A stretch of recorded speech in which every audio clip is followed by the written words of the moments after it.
Well, some Marlborough Sounds residents are angry and frustrated. They'll have to pay a bigger share of the $230 million bill to fix storm-damaged roads. The roads into several isolated parts of the Sounds were severely damaged by storms in 2021 and 2022. The council's currently consulting on how to pay for the repairs, as the government's only footing part of the bill. Our reporter Alexa Cook went to the most isolated community meeting out in Keneperu Sound at Waitaria Bay. The glistening waters of the Marlborough Sounds. A peaceful paradise enjoyed by many. But its roads are an absolute mess, the storms causing catastrophic damage. There's slips everywhere, there's underslips, there's overslips, a lot of unstable ground. There's some landslides around there, basically the whole bay. The hills move down the side. Nearly 300 sites need major repairs, costing $230 million. The council's divided the area into 5 different zones, so ratepayers are charged based on local damage. They're proposing Sounds residents cover 29% of the total cost, while the rest of the Marlborough region pays the remainder. We've had to look at as a council is what's fair and what's affordable, because we know that the cost has to be spread right across Marlborough.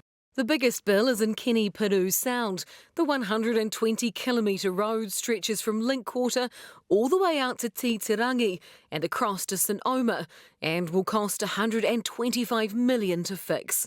When these roads were put in, they were really just a bulldozed track. 930 properties are tucked along the road. People have relied on this access for decades. So the Mayor and her council took a boat out to discuss it with them.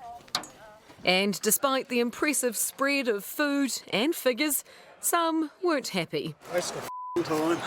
Nothing's going to happen. Today's meeting, like all the other drop-ins, is a complete shambles because you actually don't get answers. The cost to our rates is, going to be considerable, probably 75% increase. It's debatable whether it has to be that expensive. If we can see something tangible for our rates would be good.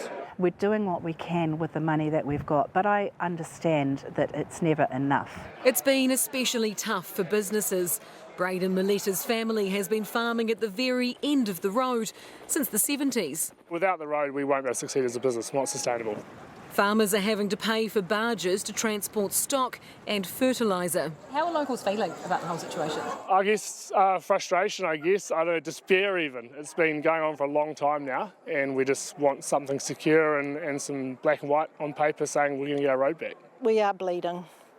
So, it's getting harder and harder. And she fears the council doesn't see the farmers as viable entities anymore.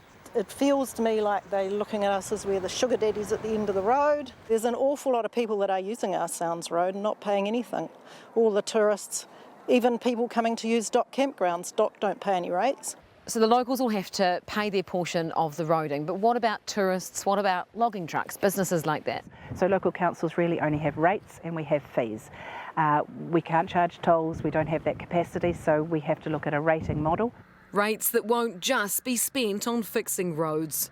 The council is also spending $40 million on improving marine access out here in the Marlborough Sounds. It'll be spent on strategic hubs where there'll be improvements made to boating infrastructure so that larger ships like barges for stock trucks and fuel tankers can get into these areas when the road is cut off or wiped out again by slips. It'll also improve wharves and jetties for regular residents too. As it only takes one slip to cut everyone off.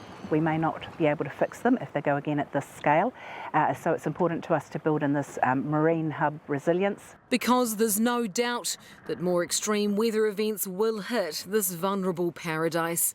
Alexa Cook, News Hub.